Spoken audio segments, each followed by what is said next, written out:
जय हिंद दोस्तों, मैं वंशु और आप देख रहे हैं एजुकेशन रिसर्च सेंटर। हम लोग जो है ये पॉलिटिकल साइंस का 7वां क्लास है आज। अभी तक हम लोग जो है लास्ट टाइम शिमला सम्मेलन देखते थे। ठीक है, शिमला सम्मेलन के बाद हम लोग शुरू करेंगे आज कैबिनेट मिशन। ठीक है, आज हम लोग शुरू करने वाले हैं कैबिनेट मिशन। चलिए देखते हैं कैबिनेट मिशन में क्या हुआ था।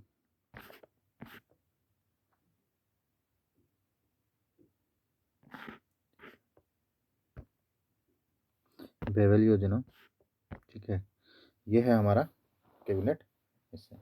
बेवल योजना वगैरह सभी हम लोग पढ़ चुके थे। आगे बढ़ते हैं। कैबिनेट मिशन जो है बन के तैयार हुआ था 22 जनवरी 1946 को।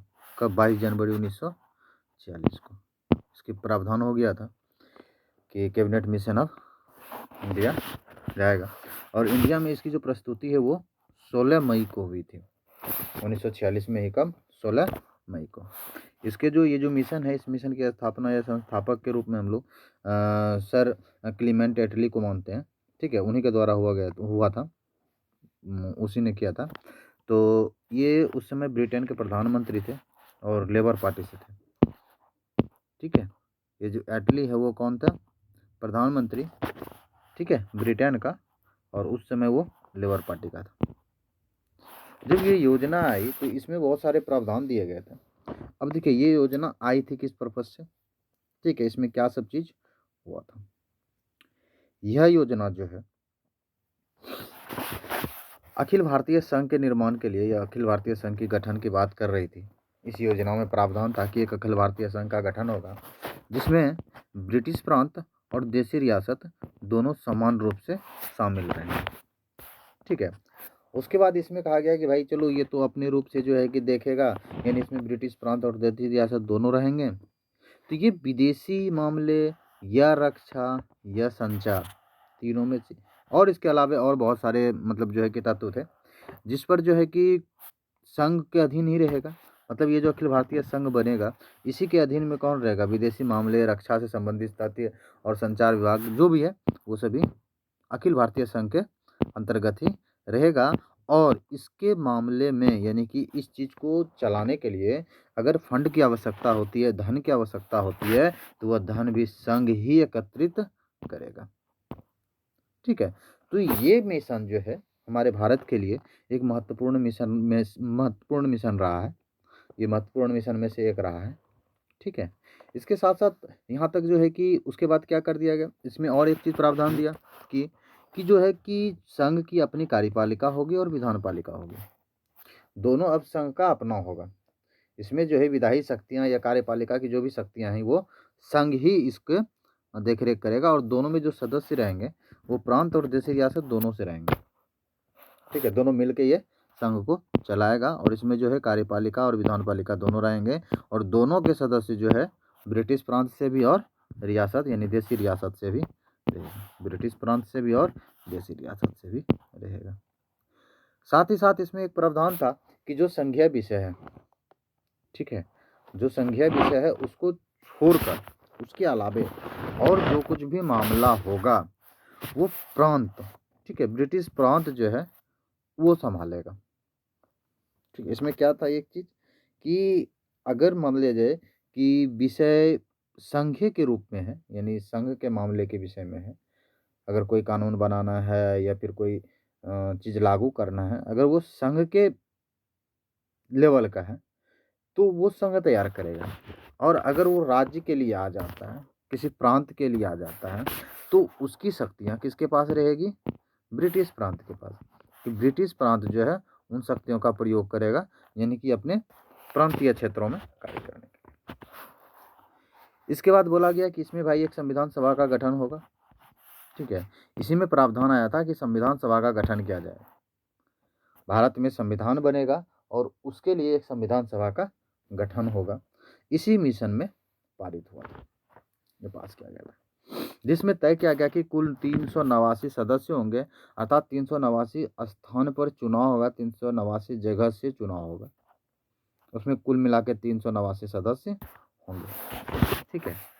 और जिसमें कि प्रांत से जो है कि 292 सदस्य होंगे, और जो देशी रियासत है, ठीक है, और उससे कितने होंगे 93, ठीक है। कितने सदस्य होंगे 93 सदस्य होंगे, और जो है चीफ कमिश्नरी से 4 सदस्य होंगे, ठीक है। तो जो ब्रिटिश प्रांत से है उससे कितने सीट हो गए थे 293, ठीक है। और देशी रियासत से कितने हो गए थे 93, सॉरी 292 ना, हाँ 292, और रियासत से कितने हो गए 93, और जो है कि चीफ कमिश्नरी से कितने हो गए थे 4, चीफ कमिश्नरी से कितने हो गए थे 4। तो इतने सदस्य होंगे किसमें संविधान सभा में, किसमें होंगे संविधान सभा में, ठीक है। तो संविधान सभा का गठन होगा। उसके बाद इसमें और प्रावधान आ गया, क्या कि जो सदस्य चुने जाएंगे संविधान सभा के, संविधान सभा के जितने भी सदस्य होंगे वो जो चुने जाएंगे वो 10 लाख की आबादी पर एक सदस्य होगा, ठीक है। मतलब 10 लाख की जनसंख्या में एक सदस्य को चुना जाना। साथ ही साथ इसमें बोला गया कि अंतरिम सरकार का गठन किया जाएगा। क्या बोला गया अंतरिम सरकार का गठन होगा, ठीक है, जिसको सभी दल का समर्थन प्राप्त होगा, जिसको क्या होगा सभी दल का समर्थन प्राप्त होगा। और इसमें कुल मिला के कितने सदस्य होंगे 14 सदस्य। अब ये 14 सदस्य जो होंगे वो किस किस दल के होंगे, किस किस समूह से होंगे, किस किस संगठन से होंगे, ये चीज़ें। तो कांग्रेस से बोला गया कि 6 सदस्य होंगे, मुस्लिम लीग से 5 सदस्य, और भारतीय ईसाई जो है, ठीक है, जो ईसाई धर्म के हैं, ईसाई से कितने होंगे एक होंगे, एक सिख होगा और एक पारसी होगा।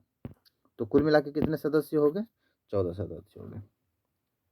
अब देखिए ये कैबिनेट, इस कैबिनेट में सॉरी इस मिशन में, कैबिनेट मिशन में हम लोग देखें कि जो भी प्रावधान थे वो सारे प्रावधान देश के ज़्यादातर हित में थे, ठीक है। देश की जो है विकास या देश में स्वशासन लाने के लिए ये एक बेहतर प्रावधान दिया गया था।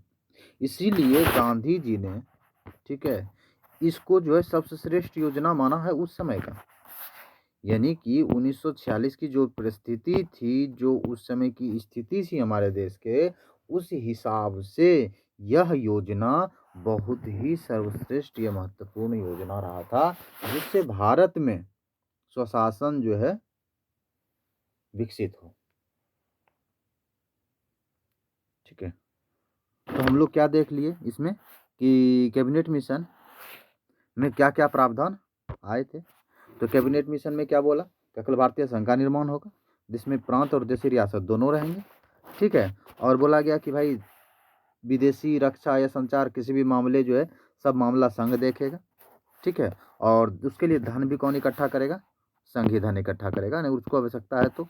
साथ ही साथ संघ में कार्यपालिका और विधान पालिका दोनों होंगे, और दोनों में जो है देशी रियासत और प्रांत, ब्रिटिश प्रांत के दोनों के सदस्य रहेंगे।